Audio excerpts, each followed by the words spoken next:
I would say when your first meeting was, but you predate me, so I don't know when your first meeting was. So if you'd like to give us your little bit of background before you dive into the top tip, that would be Good good. morning, everyone.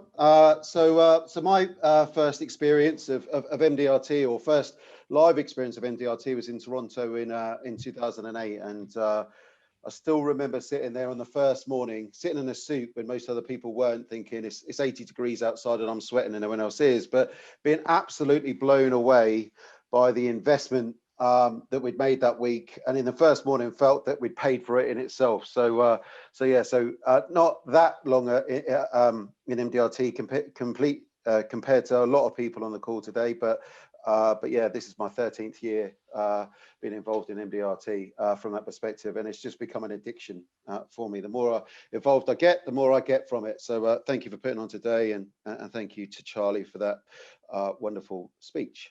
So I mean, to be honest, I've got two really simple things to share with you all today that we do as a business that has helped generate business for us. The first one is something that we send out to our clients every year, and I'm going to just share with you the one that we sent out to them last year. The one that we're going to send to them this year is being compliance approved today. And my compliance director's on the call, so I have to say that from that point of view, and therefore will be sent out at some point over the next week. So one of the things that we do is send to all of our clients is the ML value reminder, and the ML value reminder is just literally that. It's we send out at the beginning part of the year. It's a good opportunity for us to remind our clients some of the things, not necessarily everything, but some of the things that we did for them in the previous year. So here's a copy of what kind of goes out. So one of the things that we do is, and this is the actual one we sent, by the way, one of the things we do is just remind them of how many times we communicated with them. So the latest version, because of what happened in 2020, we communicated with our clients even more. So in 2020, we actually sent out a total of 56 client communications. But that's one thing that we do.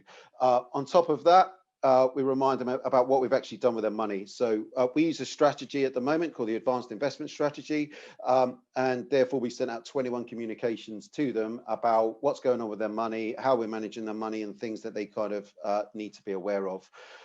One of the things that Charlie said we're great believers of is that financial advisors sometimes fall into the trap of just being about finance. And some people, whilst they love money, don't always find the subject of finance and tax and financial planning the most interesting subjects, I'm afraid to say. So we sent out an e-newsletter, which just covers off some of the more fun stuff, some about the team, some quirky ideas, something that kind of makes them smile. And one of the things that Craig and I discuss is that we tend to have what we call an ML version of everything, where clients really get to see our personalities with the communications that we send out, and in these they really do kind of get to see that.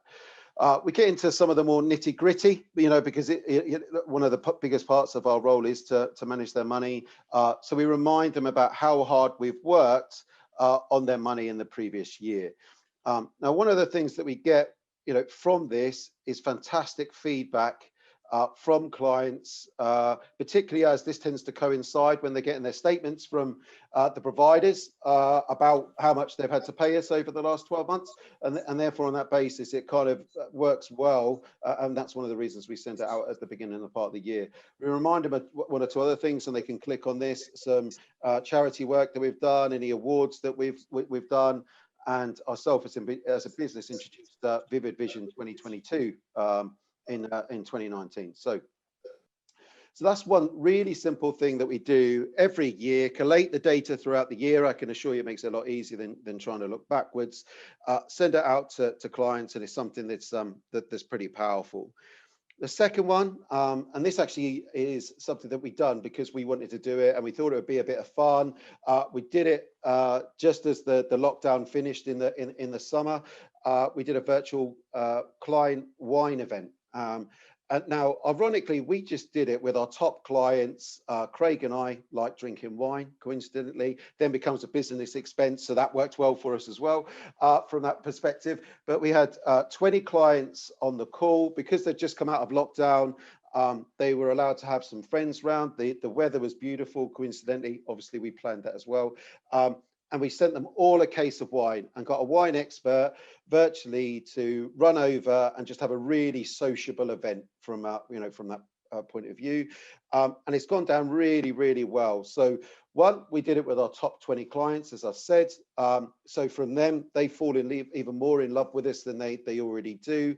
They see the sort of slightly different side of us continuing, as we're not then just trying to, there was no content in it whatsoever other than wine. So other than we had a bit of a laugh and a joke and that kind of stuff, and our personalities really started to come through, which particularly with their friends that were with them, and sharing the wine tasting, saw that there's sometimes a stigma when it comes to people in our industry. So we've generated over 12 times what it cost us, and that, bear in mind, there was no content in it whatsoever, in referrals from people that were participating in the event.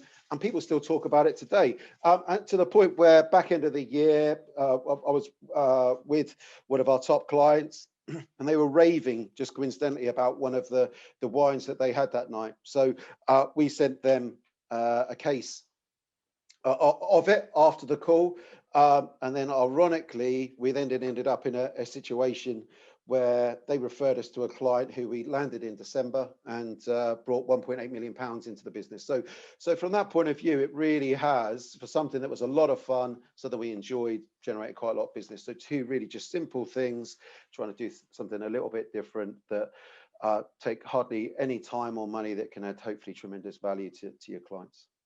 Thank you.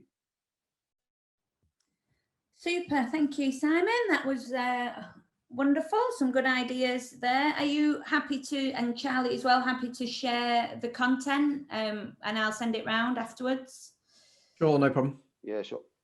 Super. So we have got Martin back. He'd snuck back in. I couldn't see him on the list of 74 people, which is amazing this morning. So as I was saying before, Martin is one of our newer members. So I think his first conference was Miami.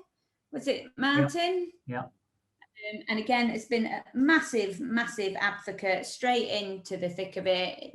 Talks about MDRT all the time with all of his advisor friends, and has introduced people to MDRT that are members without having ever gone to a meeting, which is just absolutely fantastic. So excited about your top tip this morning, Martin. I'll pass over to you.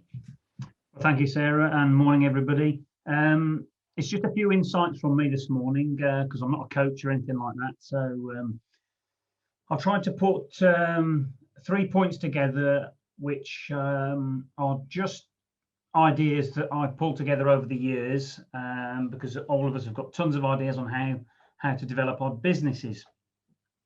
So the first point that I'd like to put over, I'm calling delegate to elevate. About 10 years ago, I was still doing everything in my business, and apologies to anybody that has got a full team that support them, but I only do 3 things in my business now. And primarily, I see clients, talk to clients, design the advice. I don't do any report writing. I do review reports once I have had them written for me. And the third aspects of the business that I am involved in perpetually is lead generation. So you might want to write that down: delegate to elevate. So I found that very useful. So 10 years ago, my business was very average practice. It's probably only a little bit more than average now, but I found it enormously useful in freeing up mind and time to work on the business, to quote some rather famous coach, as opposed to work in the business. The other thing that the second point I'd like to make, I quite often, when I look at a lot of financial advisor websites, because I need inspiration and ideas sometimes to see what other people are doing to help me grow my business. And something that I see a lot of is the word bespoke. I'm not a fan of bespoke at all. And in fact, the only time I think we should ever be reading the word bespoke is when we're buying a kitchen. The problem with bespoke, in my opinion, is that what clients see with the word bespoke is, this is going to cost me a lot of money. and they haven't even engaged with you. So I keep away from bespoke as a concept entirely. In fact, when I'm talking to clients, whether it's a virtual scenario for a new client or a face-to-face meeting as we used to do in the past, I will deliberately say to them, this is the only bespoke thing that we do. This conversation is a bespoke conversation. It's uniquely about you.